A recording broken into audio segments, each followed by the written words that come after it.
Welcome to Disrupting Japan. Straight talk from Japan's most successful entrepreneurs.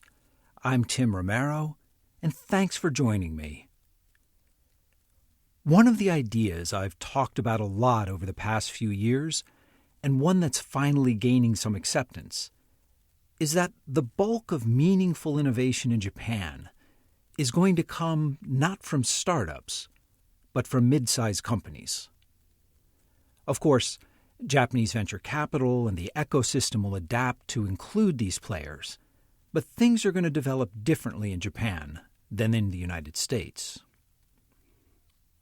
With this in mind, perhaps you won't be too surprised to learn that Japan's leading drone company is not a traditional startup, but a mid-sized company that pivoted into drones from a completely different industry. Today, we'll sit down with Takayuki Kumada, founder and CEO of Blue Innovation, Japan's leading drone integrator. Now, Blue Innovation attracted international attention last year with the announcement of their T-Frend drone. Now, this drone is designed to reduce overtime by flying around the office, taking pictures of staff, and telling them to go home. And yeah, we talk about how effective this is likely to be. But we also talk about the integrator strategy, the one that's being pursued by a lot of the most successful high-tech startups in Japan. It's a strategy that allows them to quickly collaborate across industries and brings in immediate cash flow.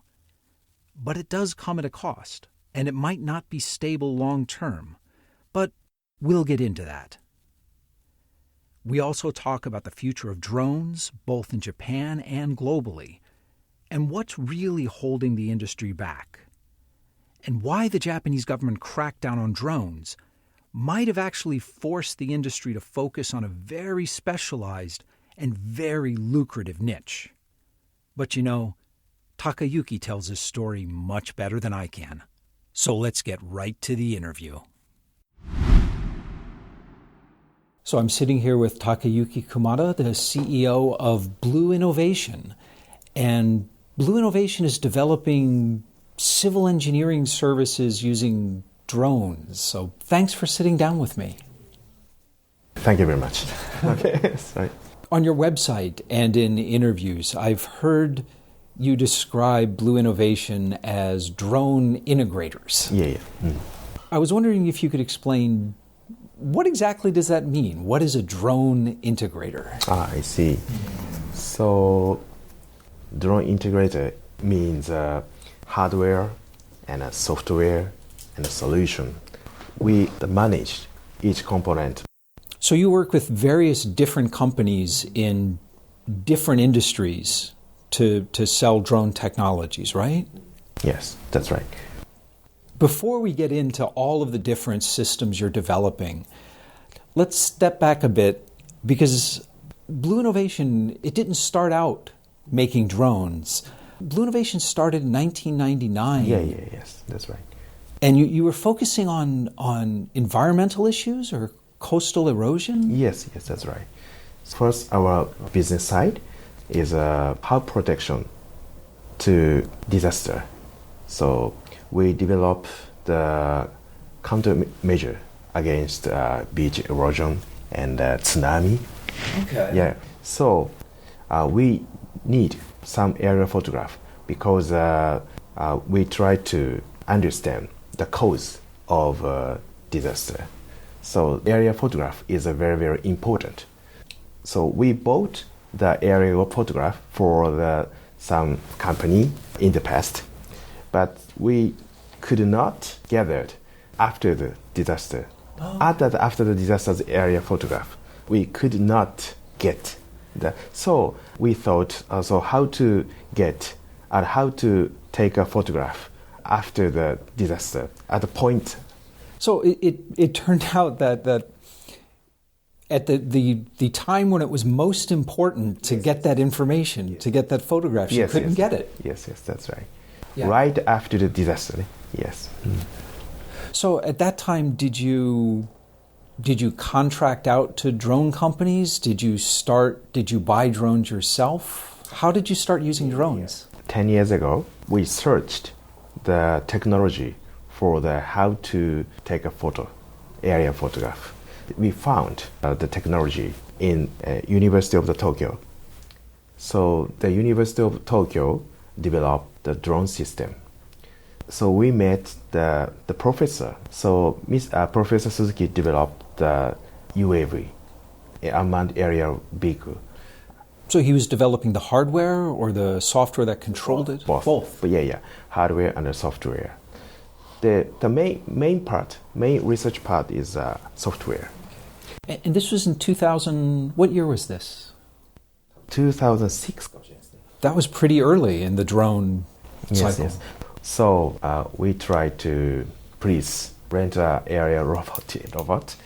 So Professor Suzuki said, okay, so let's together try to the research.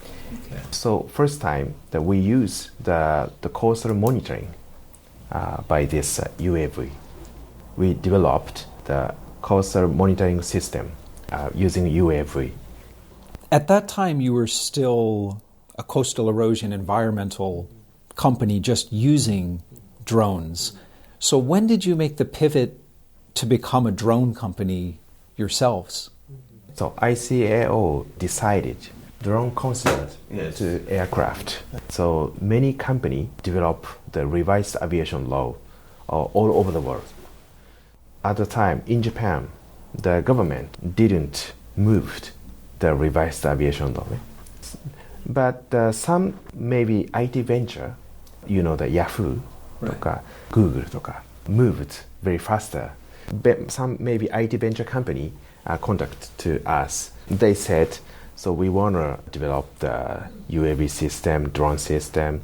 Do you have the drone system, UAV system? So maybe about 4 or 5 years ago, many companies contact to us about a drone system. So, because there's some drone on our website. So these startups and venture companies were contacting you, hoping you would be a customer for their photography services? Or were they contacting you to be a partner for developing drone systems? More case by case ですね. So development and they want a service and area photograph and security. So many company contact to our company. So the contact number of drone is very larger than the coastal coastal problems. So we decide that we focus the drone business. Maybe 5 years ago. Yeah. Okay. Your background when you were in university, your whole career was on studying that coastal erosion. So that must have been a hard decision to make. Mm-hmm. Yeah. About 10 years ago in Japan, the big tsunami attack to Japan. Right, the big earthquake and tsunami. Yeah. So at the time, so we had so many jobs for how countermeasure against tsunami. So many jobs. Right. And after 3 years, the coastal problems are gradually smaller. So yeah. So the environmental and coastal monitoring business was going down at the same time drone business was going up. Yes. This is a very cross point. So our company, this is a very big chance to recontract to our company. Okay. Well, you've certainly done a lot since then. So let's talk about some of the use cases, because you're working with companies and organizations in so many different industries right now. So one of the ones that you've announced recently is the tunnel inspection projects with Mitsubishi. Can you talk a little about that? So Mitsubishi project. This system is a very narrow space in the tunnel, and no GPS, and no radio waves. Okay, so hard to fly area. So our team drone can fly without GPS and without radio waves. So this drone, so some sensor on the drone.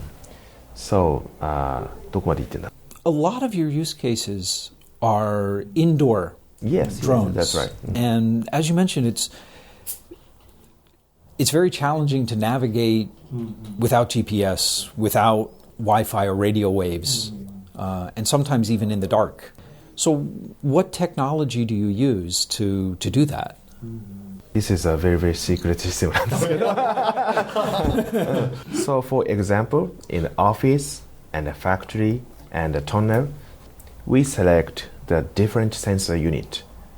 This is a very, very secret system. There, in the factory and in the office demo, we use a different sensor. Okay. Yeah, this is a very, very difficult to select the sensor, and sensor fusion is very difficult. This is our technology. That's really. Can you talk about the general base of the technology? Is it like infrared? Is it sound? Is it too secret even to give that level of description? そうですね、シークレットですね。なぜかという because before the announcement. Okay. When are you planning on announcing? Maybe April. Okay. All right. We'll have to follow up in April or later. Well, actually, one of the applications that received a lot of attention recently in the English language press is your project with Tasai and NTT East, the T-Frend project. T-Frend system aims to the office security without people and reduce the overtime. Okay, so the drone will patrol an office, take video footage of what's there, and encourage people to go home by playing music. Yes, that's right. Yes. This is a more Japanese idea. Yeah. Well, that part of the idea, the drones for security, makes sense, and there's lots of companies around the world that trying to do that. But the drones to encourage people to go home and not work overtime. This is very Japanese. Yeah. So national problem. Japanese people hardworking. Why? I mean, obviously, when you were developing and working on this project, this is something you must have thought about a lot. But why is it so difficult for Japanese companies to reduce the amount of overtime employees work? Why is it such a hard problem? Yeah, in Japan, the working is very, very appreciated in Japan. But, to be fair, I mean, work is appreciated everywhere. Mm-hmm. It seems that, like many times in Japan, even when the management says, we don't want the staff working overtime, we want you to go home on time. And the staff says, we don't want to work overtime. We want to go home on time. But everyone ends up working overtime anyway. Yeah, that's right. Do you think the drone will help that? Or is there a deeper problem? So I think the drone system is support this problem. The real problem is another point, maybe. There, another point. So the Japanese company changed the work style. This is a big problem. At least our system support government problem. The initial launch is in April, and I think you announced like full production in October this year, right? Yes, that's right. What's been the feedback from HR managers? So this T-Frend service provided by the Taisei company. We have no information for this problem. Okay. So Blue Innovation is strictly handling the technical side of this project. That's right.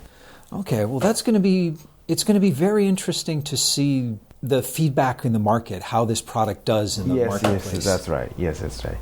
So on the website, T-Frend press release last year. Nice. So some people shout, I don't need this kind of drone. So on the website, SNS で、we don't know because robotics always なんだ監視ってなんて言うんだろう。monitor you.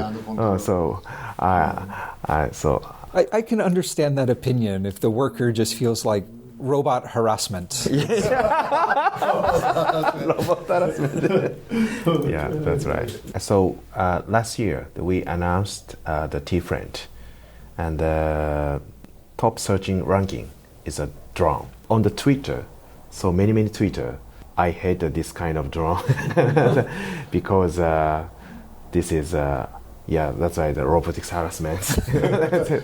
And we don't want controls the drone and the robotics. I feel the free. Okay, so even in Japan, the initial reaction was negative. Case by case.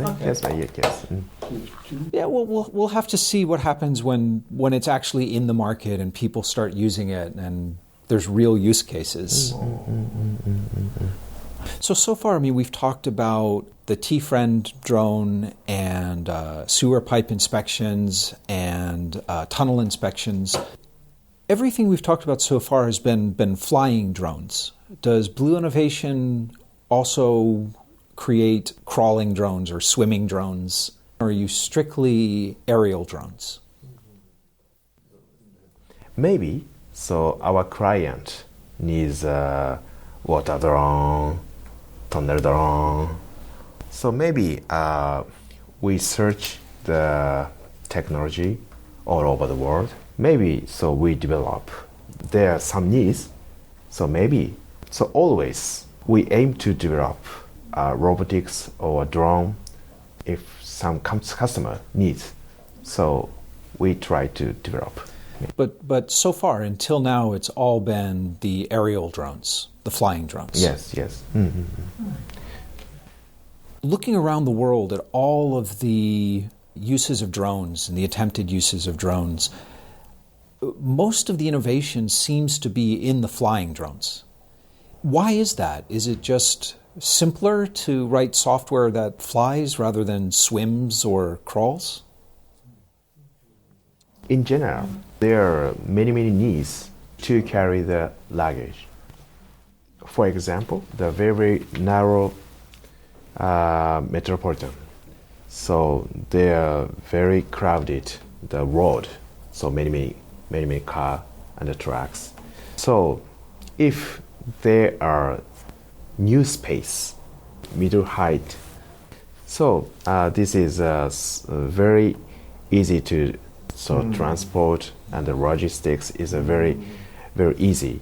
In contrast, in Africa, so there are no street, there are only the river and the desert. So in Africa, very hard to transport. So if there's a drone can deliver to anywhere, very easy to transport. So they developed only the drone pod, not without rod, only the drone pod. So this is a very cost down. So in general, so many people feel the valuable for the maybe logistics. Okay. Logistics are very valuable. So in a sense then, it's not so much the technology, it's just there's more use cases for aerial drones than other types of drones right now. Okay. I want to ask one question, and maybe this is a silly question. When we were talking about all of the applications for indoor drones, whether it's offices or warehouses, how do you handle doors? Because there's lots of doors in offices and warehouses, and drones can't open doors. So maybe we want to sell the many drones. One drone per room. Yeah, that's right. So in the office, big problem. We assume one floor, one drone, and one room, the one drone. So we assume the big factory, maybe one or two is no problem. Okay. Yeah. So it just in practice, it's not that big a deal. It just was a strange image in my mind. Let's talk a bit about your business model. Is Blue Innovation mainly a consulting company? Do you make money on the project fees? Do you license your software? What's your core business model? I see. So our business is mainly system integrator for drone. So we provide services first as a consulting. Sometimes we use our system. So we provide our system Blue as platform, for example. So we provide our system, and sometimes we provide for drone operation. So we provide a total service. So the services or the integration company, as you're saying, like drone integration or any kind of system integration, tends to depend on partnerships. Mm-hmm. So do you plan on staying in Japan and working with various partners, or do you have plans to expand globally as well? So our company, very small company, about 30 or 35 people. So we focus the market, the first time, Japan area. Maybe next year, we plan to increase my company's staff. So next year, we plan to develop business partner offshore. Okay. Yeah. Excellent. With so many different kinds of projects, do you have a rule of thumb? Have you ever had projects proposed to you that were just too crazy or too impossible? Something where you said, wow, that's a really interesting idea for drones, but the technology's just not there yet. So this stage on the market, we focus deep relationship with a big company is very, very important, I think. So if some company has a very good idea, but technically is very, very, very harder. But this company has a deep passion and so much money for the research. Maybe we will keep in touch with the company. And the maybe first time we provide a consulting service. So consulting service contains development milestone and the business milestone. So first year, 3 year, 5 year. So we have so many discussion. Maybe half a year, about 1 year. So next year we develop drone system or. So sometimes the consultation is simply okay. You have to wait for the technology to catch up. Yes, that's right. Yes. Okay. Gradually. So I think it is very important to the relationship with one company and the one company. Because our business is a B2B business, right, not B2C business. So does that mean you haven't heard any ideas you thought were just impossible, or you don't want to say what the ideas are in public? Yes. So maybe 2 or 3 years ago, almost company has many big idea, very funny idea. But it's very, very difficult to develop the drone system. So 2 or 3 years, many company, very difficult to the relationship, the big company, because they don't know that what is drone. but now, so many company know the drone system, so understand very drone system. So very easy to get the new customer or a new relationship. So it's a combination of the technology's getting better and the customers are becoming more educated. Yeah, that's right. Yeah, that's right. Makes sense. I don't want you to name a specific product because I know you love all of your products equally. But with drones being used in everything from logistics to agriculture to environmental monitoring, what area are you most excited about? What area do you think drones will disrupt the most and change the most? I think logistics. In the past, airplane is a same history. Airplane was used the first time for the wars. Over the wars, the airplanes was used for the logistics. This project is a government strategies. Okay, I mean, that does make sense. Even the history of drones, they started out being financed largely by military, then they moved into, still mostly military, but the hobbyist. And you think moving forward, it's mostly going to be commercial applications, and particularly logistics.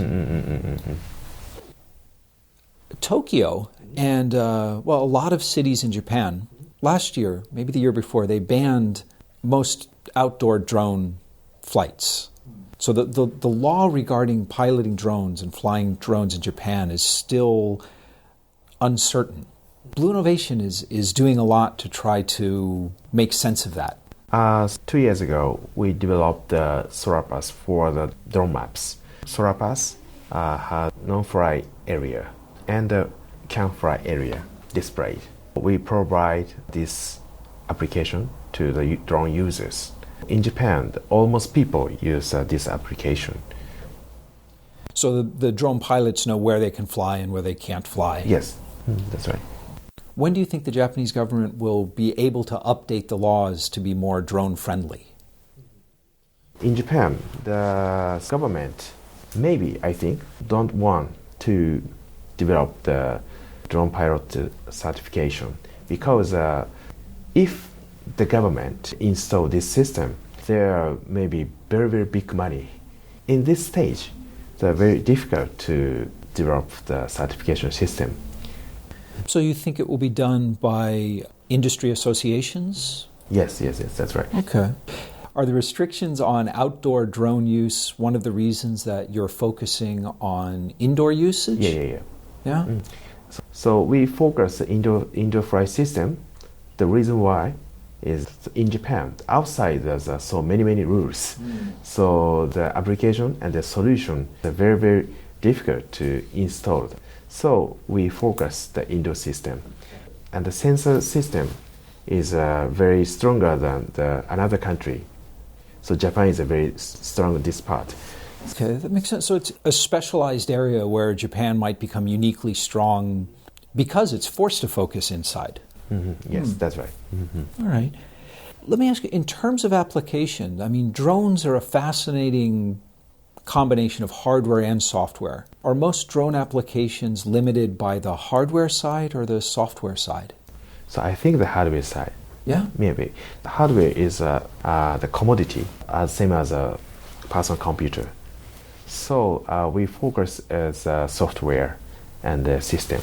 Is the main problem with the hardware, is it price, weight? So I think the big problem is the flight time.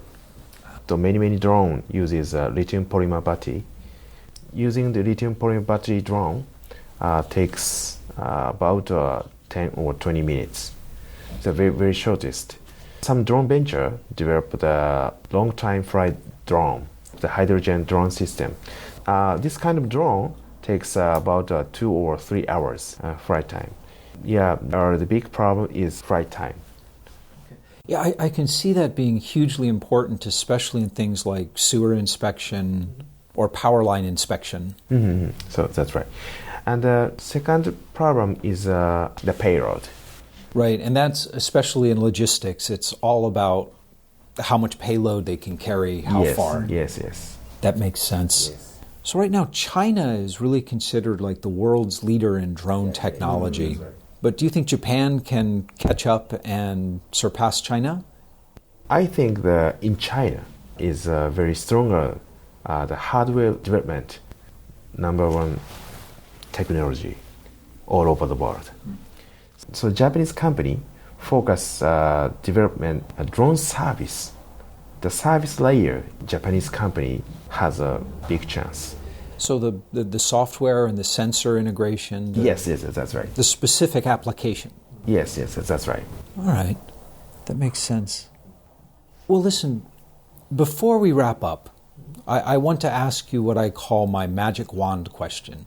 And the question is, if I gave you a magic wand and I said you could change one thing about Japan, anything at all, the legal system, the education system, the way people think about taking risks, anything at all to make it better for startups in Japan and innovation in Japan, what would you change? So I want the high-level sensor unit, high-level accuracy sensor, the robotics and mobility, and the drone is very accuracy moved.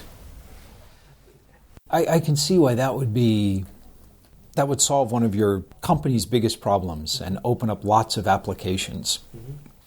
But what would change about all of Japan? So in Japan, this is a social program. Angel investor, there are some venture capital in Japan. But so in USA, the venture capitalists invest the huge money to the venture company.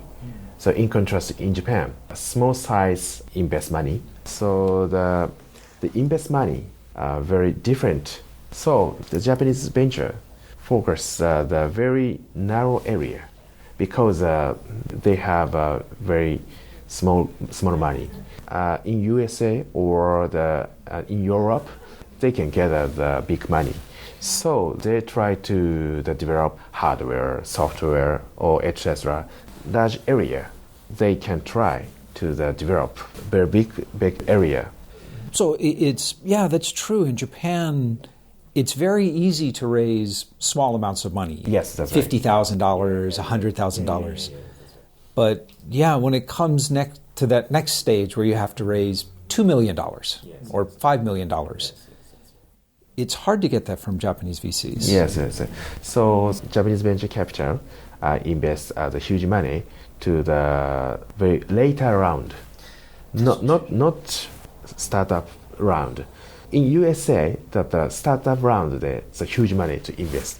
Yeah. Oh, I see. And so as a result, Japanese startups focus on those areas where they can quickly turn a profit. Yeah. And so if Japanese VCs were willing to invest more money, Japanese startups would take more risks and try different kinds of industries. Excellent. That makes a lot of sense. So many Japanese venture companies on this situation. Yeah. Well, listen, Takayuki, I want to thank you so much for sitting down with me today. I really appreciate it. Thank you very much. And we're back. Okay, let's talk a bit about the T-Frend, anti-overtime drone. Now, sure, it's easy to criticize this as a silly idea. And when they announced it, media around the world ran stories about it. Most were brief, made a joke, and then moved on. But you and I, we can do better than that. Let's take a look at this and see what it can really tell us about Japan and about ourselves. You see, technology always amplifies who we are. It doesn't necessarily make society better. It just makes it more efficient. It can make both our good decisions and our stupid mistakes much faster and cheaper than we can. And more importantly, when we use technology to make these decisions, it removes a layer of accountability. And sometimes we use technology to hide a problem that we know is real and we know is wrong, but we just don't know how to fix it. And this can be seen in the computer systems used in the United States for criminal sentencing and the setting of bail bonds. They are no less discriminatory or biased than individual judges. But the use of the technology gives the illusion of fairness and of objectivity. And that's what's happening with the T-Frend drone. I'm sure that you, and all Disrupting Japan listeners, have heard of karoshi, death by overwork. It's a real thing in Japan. The amount of time worked is crazy in Japan, and the amount of unreported and uncompensated overtime is even worse. Most Japanese say that this is the result of a Japanese business culture that rewards loyalty and hard work, but it's not that. Many countries, in fact almost all countries, have a business culture that rewards loyalty and hard work. No. The root of this problem is a bit deeper. It goes to the Japanese idea of honne and tatemai. And very, very crudely translated, tatemai is what you say and what you're expected to say, and honne is what you mean. The unique Japanese twist on this idea is that you're never really expected to say honne, what you really mean, to those around you, who are expected to intuit it not from your words, which are simply tatemai, but from, well, here's where things start to go wrong. Knowing when you can ignore what someone is saying and being able to divine what they really mean is workable among family members and maybe close friends, but it doesn't scale well to a corporate hierarchy. This is why it is so hard for Japanese companies to reduce overtime. Most of the staff don't want to work overtime. And frankly, most of the management does not want their staff working overtime. But there is no way for a manager to communicate this that does not sound like tatemai. Despite the best efforts of both managers and employees, the employee is left to guess at whether it is really okay to go home as scheduled, or if it's all just tatemai, and they will have their reputation damaged and be labeled as a shirker. And to be fair, the managers themselves can't be sure if their firm really wants them to reduce overtime or if it's just tatemai, something the company should be saying. As a result, we get crazy ideas like Premium Friday or the T-Frend drone that address the overtime issue by, well, not addressing it at all, but by sidestepping it, by pushing responsibility onto technology and policy, and then washing our hands of the problem. And so the debate goes on. Is the desire to reduce overtime hours honne or tatemai? And the truth is that even that debate itself is just tatemai. If Japanese companies wanted to show they were serious about reducing overtime, there is a very simple way to do it. You adopt the perspective that while, yes, sometimes overtime is needed, a manager who consistently requires his staff to work overtime is clearly terrible at planning and resource management, and that person should not be promoted to greater responsibility. We see that attitude in some Japanese startups, but never in enterprises, where visible effort is valued far more than results. That's the honne. Everyone understands it.